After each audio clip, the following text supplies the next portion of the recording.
नमस्कार मित्रों, आप सबका बहुत बहुत स्वागत है। आज मगध राज्य का उत्कर्ष पढ़ेंगे आप लोग। तो मगध राज्य का उत्कर्ष जो हुआ था हर्यक वंश, इस वंश के द्वारा हुआ था। लेकिन हर्यक वंश के पहले भी एक वंश का मगध में उल्लेख मिलता है, बृहद्रथ वंश, जिसकी स्थापना बृहद्रथ ने किया था और उसने गिरिब्रज राजगृह को अपनी राजधानी बनाया था। लेकिन इस वंश का कोई इतिहास नहीं मिलता है, इसलिए मगध राज्य का उत्कर्ष मगध राज्य का उत्कर्ष हर्यक वंश के साथ हुआ। उत्कर्ष किस वंश के साथ हुआ था? हर्यक वंश। अब देखेंगे कि हर्यक वंश में शासक कितने हुए थे, हर्यक वंश, और इसका समय कितना है। तो हर्यक वंश का समय है 544 ईसा पूर्व से लेकर 544 ईसा पूर्व से लेकर 412 ईसा पूर्व, यानी 412 ईसा पूर्व तक हर्यक वंश ने शासन किया। अब इसमें शासक कौन कौन हुए? तो पहला बिंबसार।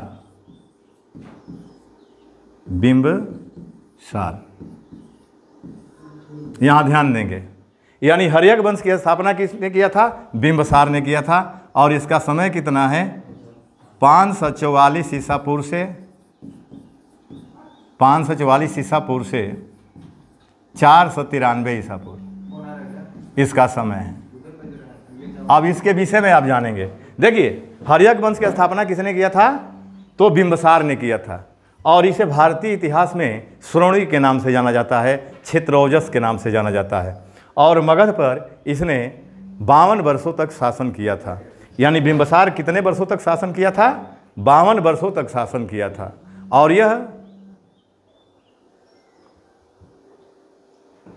बौद्ध धर्म का अनुयायी था। यानी बिंबसार किस धर्म का अनुयायी था? बौद्ध धर्म का अनुयायी था। और इसने गिरिब्रज राजगृह को अपनी राजधानी बनाया। अब ये देखेंगे कि अपने साम्राज्य विस्तार के लिए जो बिंबसार था, इसने वैवाहिक संबंधों को स्थापित किया था। यानी साम्राज्य विस्तार के लिए किस नीति को अपनाया? वैवाहिक नीति को अपनाया, यानी वैवाहिक संबंधों को स्थापित किया। जैसे इसने अपना पहला विवाह कौशल नरेश प्रसेनजीत की बहन महाकोसला देवी के साथ किया था। पहला विवाह किसके साथ किया था? कौशल नरेश प्रसेनजीत की बहन महाकोसला देवी के साथ किया। और दूसरा विवाह लिच्छवी राजकुमारी चेलना के साथ किया था, जो चेतक की पुत्री थी। यानी चेतक के राजा वैशाली के राजा चेतक जो था, जो लिच्छवी था, उसकी पुत्री चेलना के साथ किया। और तीसरा विवाह बिंबसार ने मद्र देश की राजकुमारी क्षेमा के साथ किया था। देखिए, मद्र देश किसको कहा गया है? मद्र देश पंजाब को कहा गया है। पंजाब का अति प्राचीन नाम क्या है? मद्र देश, ठीक ना? तो वहाँ भी एक वैवाहिक संबंध स्थापित इसने किया। किसके साथ? यानी मद्र देश की राजकुमारी क्षेमा के साथ किया था, ठीक ना? 493 में इसकी हत्या इसका पुत्र अजातशत्रु ने कर दिया, ठीक ना? इसने अंग के राजा ब्रह्मदत्त को पराजित करके अंग को मगध साम्राज्य में मिलाया था। तो यहाँ ध्यान दीजिए, यानी बिंबसार से क्या प्रश्न बन सकते हैं? पहला तो ये देखिए, हर्यक वंश की स्थापना किया। इसने क्या किया था? हर्यक वंश की स्थापना किसने किया? बिंबसार। यानी इसको पॉइंट में समझेंगे, बिंबसार, पहला पॉइंट। दूसरा, राजधानी, यानी बिंबसार ने अपनी राजधानी कहाँ बनाया? तो गिरिब्रज को बनाया। गिरिब्रज। और गिरिब्रज को ही राजगृह कहा जाता है, राजगृह। गिरिब्रज को ही राजगृह कहा जाता है। तीसरा पॉइंट, अंग को जीतकर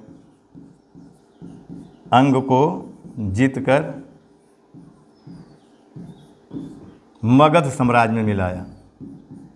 मगध साम्राज्य में मिलाया।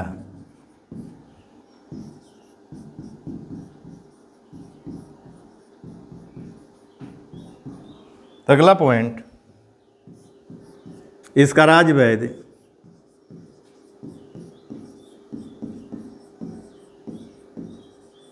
जीवक था। देखिए जीवक ये सालवती का पुत्र था जीवक, ठीक ना। बिंबसार ने जीवक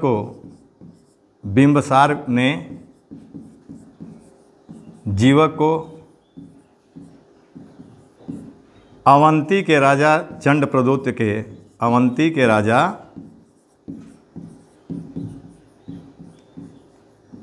चंडप्रद्योत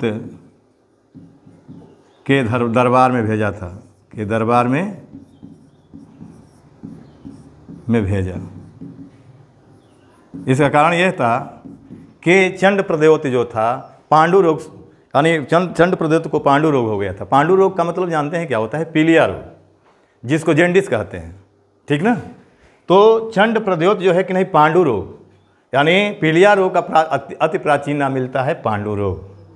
तो ये पांडु रोग से ग्रसित हो गया था, यानी उसी को यानी चिकित्सार्थ हेतु बिंबसार ने जीवक को उसके दरबार में, उनके यानी चंडप्रद्योत के दरबार में भेजा।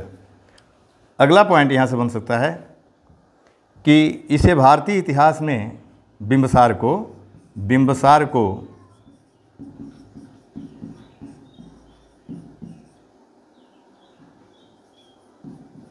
भारतीय इतिहास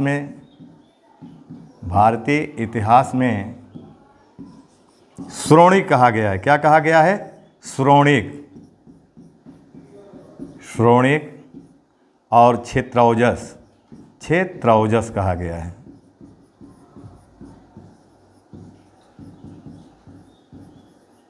ये ध्यान दीजिएगा, यानी भारतीय इतिहास में क्या कहा गया है?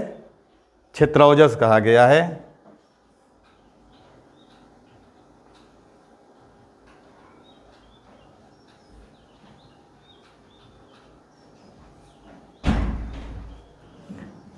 बिंबसार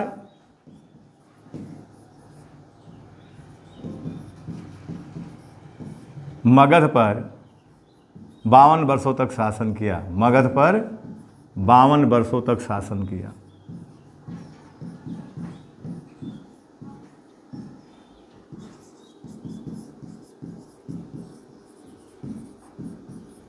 अगला पॉइंट, बिंबसार बौद्ध धर्म का अनुयायी था। बिंबसार किस धर्म का अनुयायी था? बौद्ध धर्म का अनुयायी था। बौद्ध धर्म का अनुयायी था।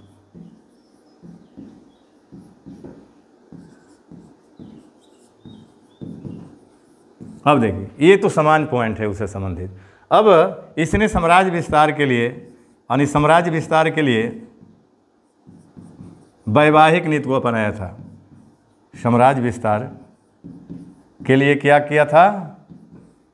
वैवाहिक संबंधों को स्थापित किया। वैवाहिक संबंधों को स्थापित किया।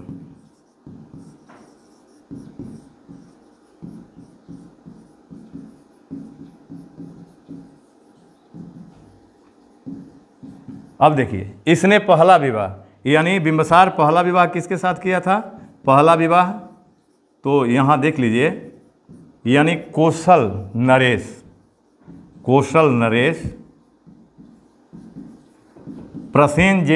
प्रसेनजीत की बहन के साथ किया था। प्रसेनजीत की बहन कोसला देवी, यानी महाकोसला देवी के साथ किया था। महाकोसला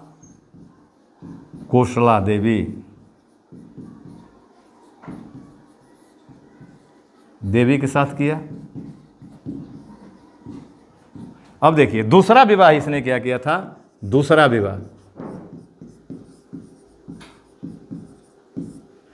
विवाह इसने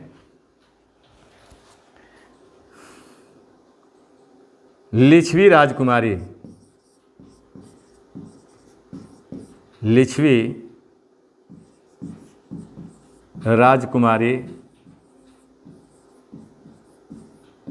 चेलना के साथ किया। उसका नाम क्या था? चेलना, यानी चेलना के साथ किया। हाँ, ये चेतक की पुत्री थी, ठीक ना। तीसरा विवाह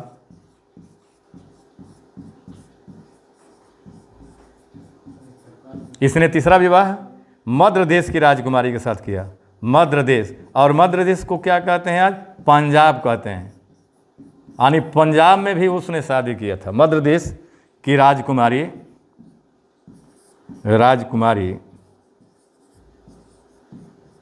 क्षेमा के साथ किया।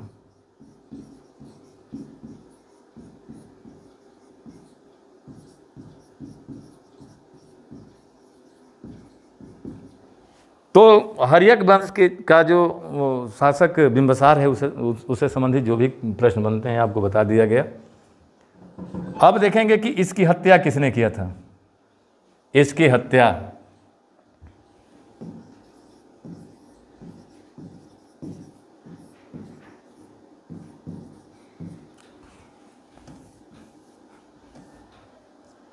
यानी बिंबसार की हत्या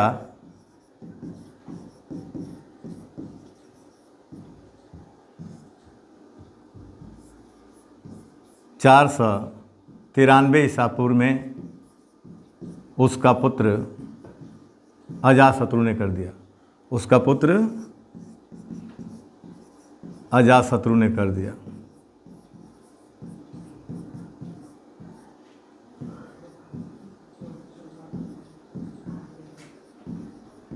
यानी पूरे भारतीय इतिहास में पितृहंता वंश के नाम से कौन सा वंश जाना जाता है? हर्यक वंश। क्योंकि यानी पिता की हत्या करके, यानी इसमें जो भी शासक हुए हैं अपने पिता की हत्या करके ही मगध की गद्दी पर बैठे हैं, इसलिए इस वंश को पितृहंता वंश के नाम से भी जाना जाता है। अब देखिए अगला जो शासक हुआ, दूसरा हर्यक वंश का शासक अजातशत्रु हुआ। अजातशत्रु, और इसका समय है 493 ईसा पूर्व से 461 ईसा पूर्व। 461 ईसा पूर्व। अब देखिए, यानी बौद्ध ग्रंथों के अनुसार इसने मगध पर 32 वर्षों तक शासन किया, और पुराणों के अनुसार ये 28 वर्षों तक शासन किया। भारतीय इतिहास में अजातशत्रु को कुणी के नाम से जाना जाता है, और इसने अपने मंत्री वस्कार की सहायता से लिच्छिवियों में फूट डाला, जिस कारण से अजातशत्रु ने बजी संघ पर अधिकार कर लिया, और बजी संघ को इसने क्या किया? मगध साम्राज्य में मिला लिया। यानी इसके समय में काशी और बजी संघ को मगध साम्राज्य में मिलाया गया था, और अजातशत्रु ने बजी संघ को जीतने के लिए महाशिलाकंटक और रथमुसल नामक हथियारों का प्रयोग किया था, ठीक ना। इसी के शासनकाल में बौद्ध धर्म की प्रथम बौद्ध संगीत बुलाई गई थी। कब? 483 ईसा पूर्व में। और कहाँ बुलाई गई थी? तो आपका सप्तपर्णी गुफा राजगृह में बुलाई गई थी, और उस संगीति की अध्यक्षता महाकश्यप ने किया था। और उस संगीति का निष्कर्ष ये निकला कि सूत पिटक और वीणा पिटक का पाठ किया गया था, ठीक ना। अब इसकी हत्या जो है इसका पुत्र उदयन ने कर दिया, यानी 461 ईसा पूर्व में इसका पुत्र जो उदयन था इसकी हत्या कर दिया और मगध की गद्दी पर बैठा। अब देखिए उदयन के विषय में पढ़ा दे रहा हूँ। उदयन अजातशत्रु की हत्या करके गद्दी पर बैठा, और वह उसका समय है 461 से 445 ईसा पूर्व। उदयन के समय है 461 ईसा पूर्व से 445 ईसा पूर्व। उसने क्या किया? गद्दी पर बैठते ही गंगा और सोन नदियों के संगम पर उसने पाटलिपुत्र नगर की स्थापना किया, और उसने पाटलिपुत्र को अपनी राजधानी बनाया। हर्यक वंश का अंतिम शासक नागदशक या दर्शक था, जिसकी हत्या उसका अमात्य शिशुनाग ने 412 ईसा पूर्व में कर दिया, और मगध में शिशुनाग वंश की स्थापना किया। तो यहाँ देखिए इस वंश के विषय में आपको बता दिया गया। अब इसमें जो पॉइंट बन रहे हैं उसको मैं बता रहा हूँ। देखिए अजातशत्रु, पहले तो ये जानेंगे कि कुणिक के उपनाम से जाना जाता है। कुणिक, कुणिक के उपनाम से जाना जाता है।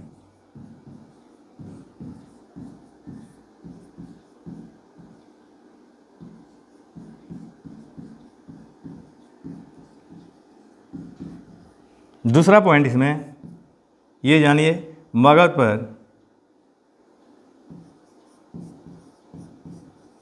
पर इसने पुराणों के अनुसार 28 वर्षों तक शासन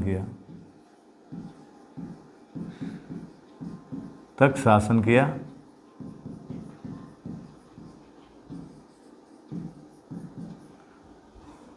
और बौद्ध ग्रंथों के अनुसार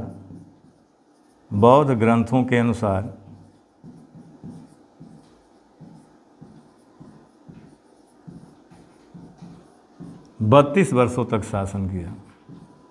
32 वर्षों तक शासन किया। अगला पॉइंट, इसने काशी और बजी संघ को मगध साम्राज्य में मिलाया। काशी और बजी संघ को मगध में मिलाया।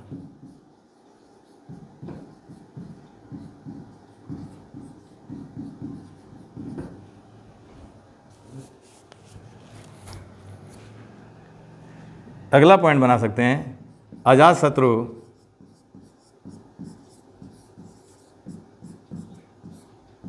अपने मंत्री वस्कार की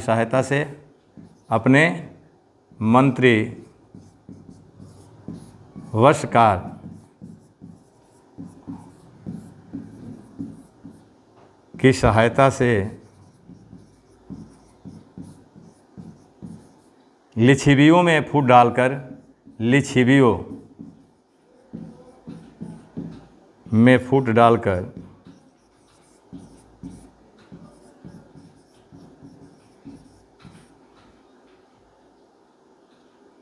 बज्जी संघ पर अधिकार किया था।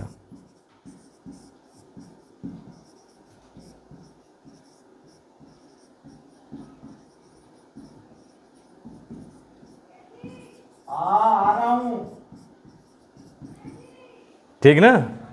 अब इसके बाद आप देखेंगे कि इसने यानी अजातशत्रु के शासन काल में ही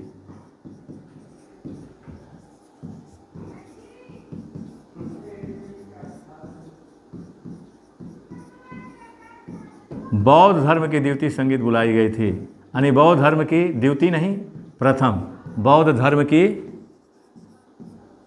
प्रथम संगीत बुलाई गई, प्रथम संगीति बुलाई गई।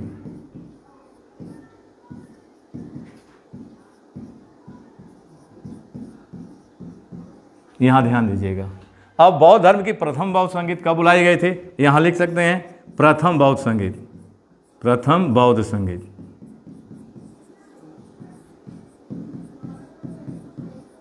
यहाँ ध्यान दीजिएगा, ये कब बुलाई गई?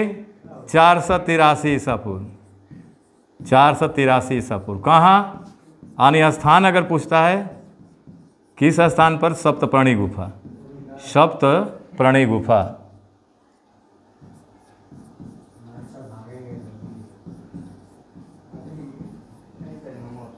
और सप्तपर्णी गुफा कहाँ है? राजगृह में है, राजगृह।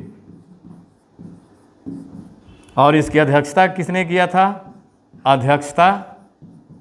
इस संगीत की अध्यक्षता इसके समय में महाकश्यप ने किया था, महाकश्यप। और इस संगीति का निष्कर्ष क्या निकला था? निष्कर्ष सूत पिटक विनय पिटक का पाठ किया गया। सूत पिटक विनय पिटक का पाठ किया गया।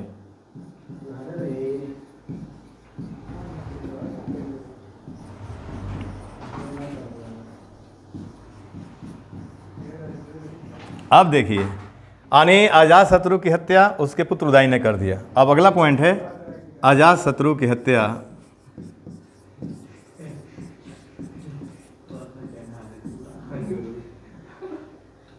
(461 ईसा पूर्व में 461 461 ईसा पूर्व में, यहाँ ध्यान दीजिएगा, कब हत्या किया था? 461 ईसा पूर्व में उसका पुत्र उदाइन ने कर दिया, उसका पुत्र उदाइन।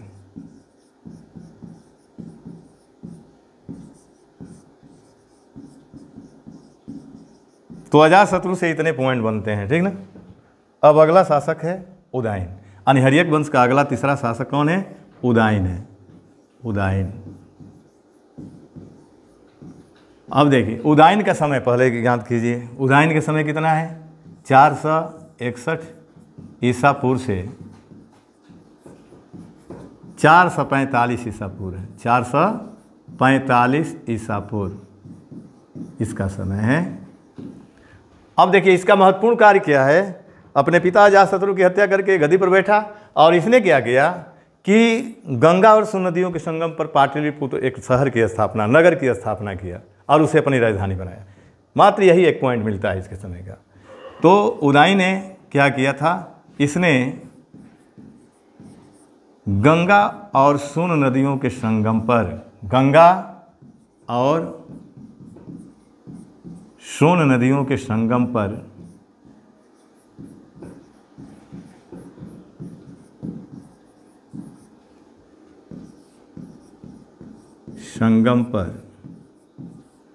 पाटलिपुत्र नगर की स्थापना किया। पाटलिपुत्र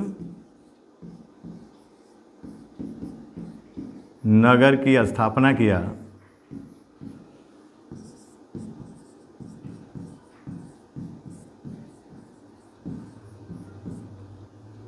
और उसे अपनी राजधानी बनाया, और उसे अपनी राजधानी बनाया।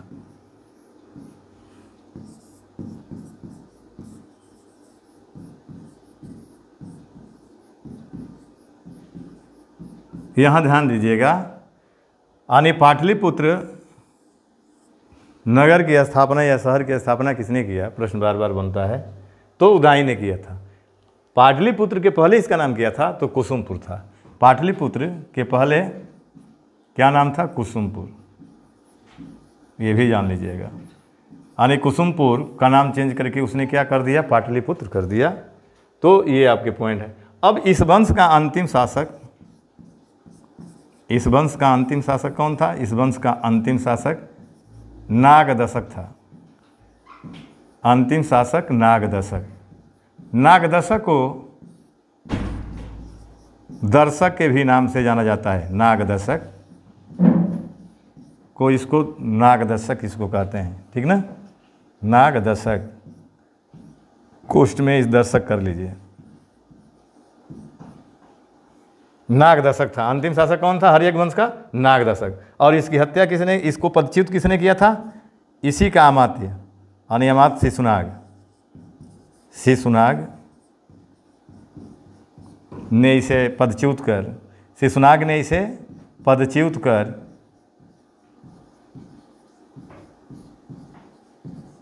मगध की गद्दी पर अधिकार कर लिया। मगध की गद्दी पर अधिकार कर लिया।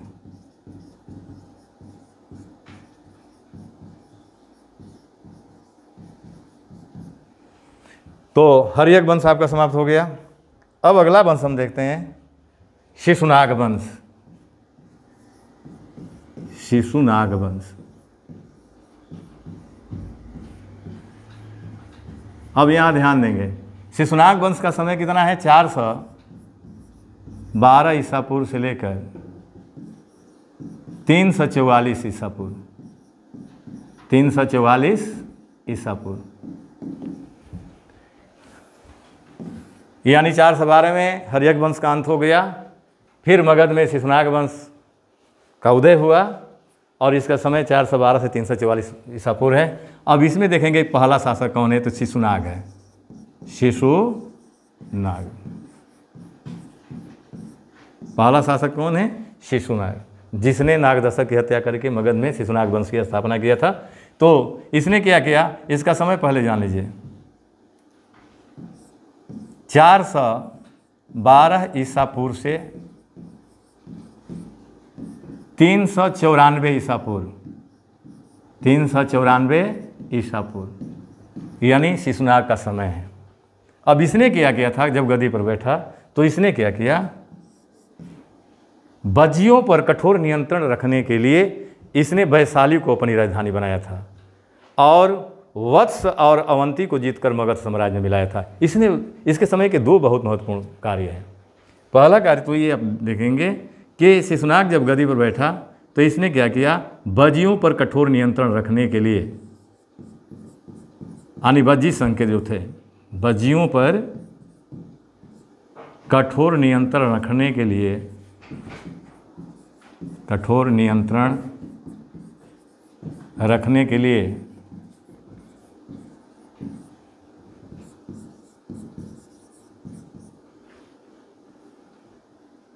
वैशाली को अपनी राजधानी बनाया। अब देखिए यहाँ पाटलिपुत्र से ये राजधानी कहाँ लाता है, वैशाली को राजधानी बनाया। इसके पहले कहाँ थी राजधानी, यानी वैशाली के पहले राजधानी कहाँ थी मगध की, पाटलिपुत्र। पाटलिपुत्र के पहले राजधानी कहाँ थी, गिरिब्रज या राजगृह। शिशुनाग ने वैशाली को राजधानी बनाया। किस लिए बनाया था, बज्जियों पर कठोर नियंत्रण रखने के लिए। दूसरा कार्य क्या किया इसने, वत्स की राजधानी, 16 महाजनपदों में वत्स की राजधानी कहाँ है, कौशाम्बी है, ठीक है ना। तो वत्स क्या है, महाजनपद है। वत्स और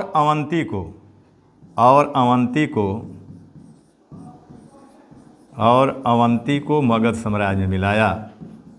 ये दोनों महाजनपद है, ठीक ना। वत्स और अवंती क्या है, महाजनपद, मगध साम्राज्य में मिलाया।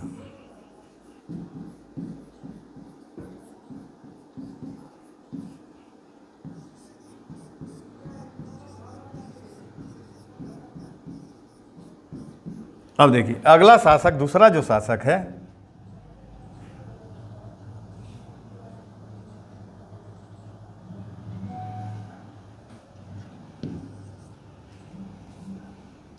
दूसरा शासक कालाशोक है। कालाशोक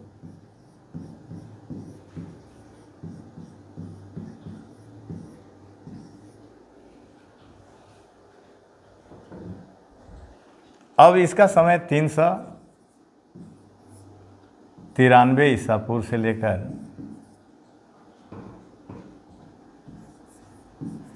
366 ईसा पूर्व, ये समय जानते रहिएगा।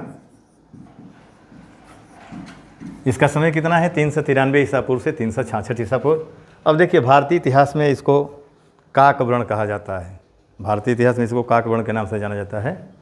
और इसी के शासनकाल में बौद्ध धर्म की द्वितीय बौद्ध संगीत बुलाई गई थी।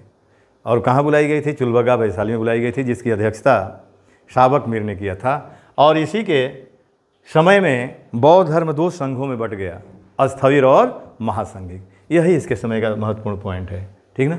तो यहाँ लिख लीजिए, इसे इतिहास में काकवर्ण के नाम से जाना जाता है। यानी भारतीय इतिहास में किस नाम से जाना जाता है, काकवर्ण।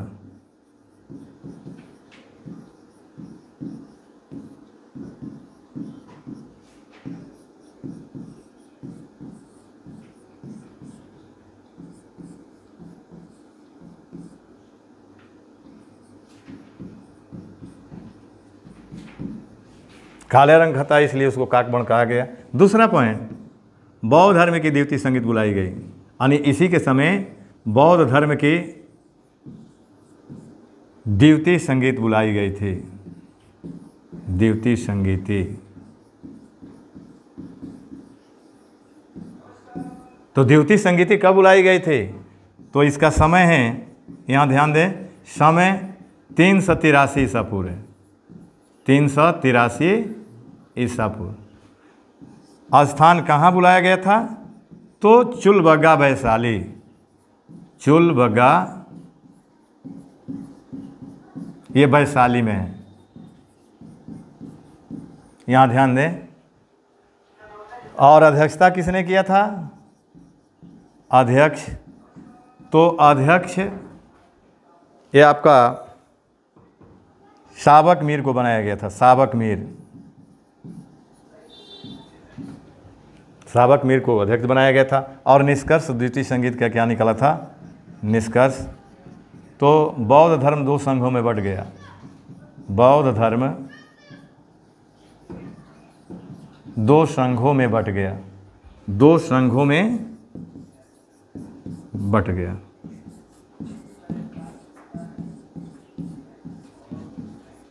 ध्यान दीजिएगा, यानी पहला अस्थविर, पहला अस्थविर, दूसरा महासंघिक।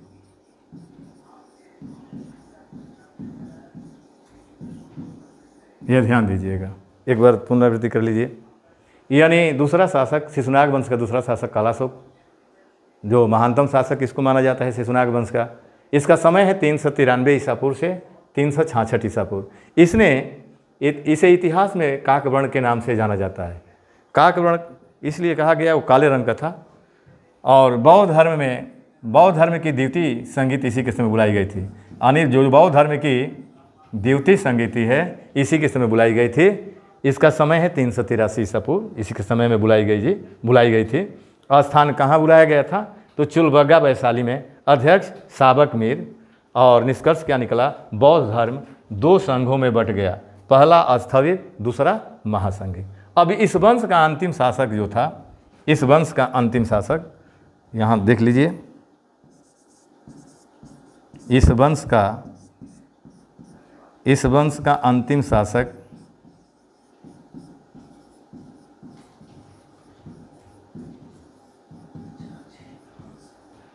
नंदिवर्धन था।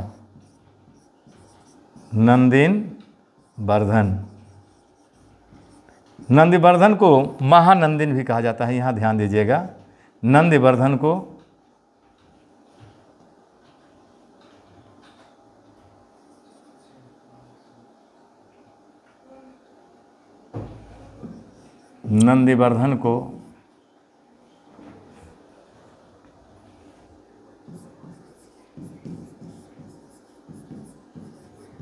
शिशुनाग वंश का अंतिम शासक कौन था?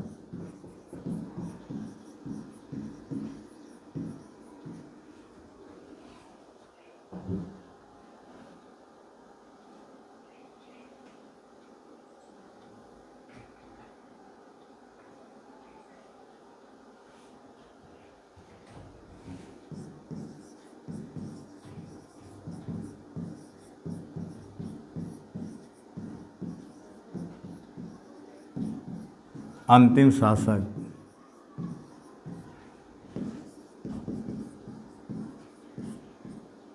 नंदिवर्धन था। नंदिवर्धन, और नंदिवर्धन को महानंदिन भी कहा गया है, महानंदिन। ठीक ना? तो इस वंश का अंतिम शासक आपका नंदिवर्धन था। ये प्रश्न बनता है कि शिशुनाग वंश की स्थापना किसने किया? शिशुनाग वंश का अंतिम शासक कौन था? शिशुनाग वंश का सबसे महानतम शासक कौन था? तो सबसे महानतम कालाशोक है, स्थापना शिशुनाग ने, और इस वंश का अंतिम शासक कौन है? नंदिवर्धन।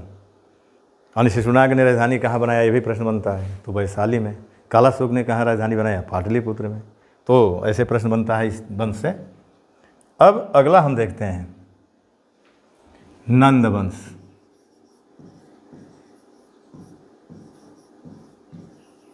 देखिए यहाँ ध्यान दीजिएगा, इस वंश की स्थापना महापद्मनंद ने किया था। महापद्मनंद। और इसे भारतीय इतिहास में किस नाम से जाना जाता है? सर्वछत्रांतक। इसे इतिहास में सर्वछत्रांतक कहा गया है। क्या कहा गया है? पहला सर्वछत्रांतक, सर्वछत्रांतक। और इसका हिंदी होता है सर्वछत्रांतक का मतलब होता है क्षत्रियों का नाश करने वाला। और दूसरा इसको भार्गव कहा गया है। इसको इतिहास में भार्गव के नाम से भी जाना गया है। और भार्गव का अर्थ होता है परशुराम का अवतार। यानी सर्वछत्रांतक का अर्थ होता है क्षत्रियों का नाश करने वाला। इसको लिख कर देख लीजिए, क्षत्रियों का नाश करने वाला।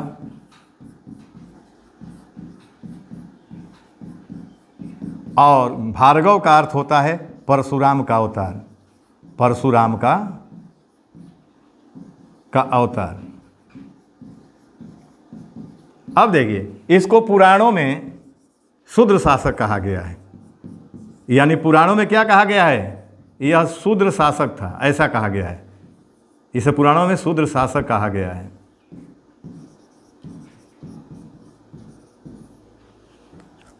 इसने एक छत्र एक राट की उपाधि धारण किया था। इसने एक छत्र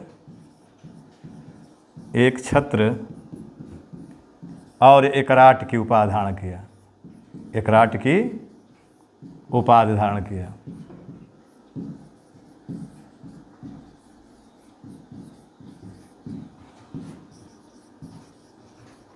अब देखिए, इस वंश का अंतिम शासक जो था, अंतिम शासक घनानंद था। यानी घनानंद जो था किस वंश का शासक था, नंद वंश का था। अंतिम शासक घनानंद, इसके विषय में जान लीजिए आप। इसको यूनानी लेखकों ने अग्रमीज कहा है। और सिकंदर महान का समकालीन कौन था, घनानंद को माना गया है। सिकंदर जब भारत पर आक्रमण किया, उसका समकालीन शासक कौन था, घनानंद, मगध का राजा घनानंद था। और इसको यूनानी लेखकों ने अग्रमीज कहा है। और घनानंद की हत्या चंद्रगुप्त मौर्य ने अपने गुरु चाणक्य की सहायता से 323 ईसा पूर्व में कर दिया। ठीक ना। तो आपका नंद वंश का अंतिम शासक जानते रहिए घनानंद, इसको अग्रमीज कहा गया है। अग्रमीज किसने कहा है, यूनानी लेखकों ने कहा है। यूनानी लेखकों ने कहा है। इसकी हत्या किसने किया, तो इसकी हत्या 323 ईसा पूर्व में चंद्रगुप्त मौर्य ने किया है। चंद्रगुप्त मौर्य किसकी सहायता से, तो चाणक्य की सहायता से। तो आज आप मगध उत्कर्ष में हर्यक वंश के विषय में जानकारी हासिल किए, शिशुनाग वंश के विषय में जानकारी हासिल किए, नंद वंश के विषय में जानकारी हासिल किए। तो आज यहीं तक वीडियो को रहने दी जाए। शेष अगले वीडियो में आपको मौर्य वंश पढ़ाया जाएगा। बहुत बहुत धन्यवाद।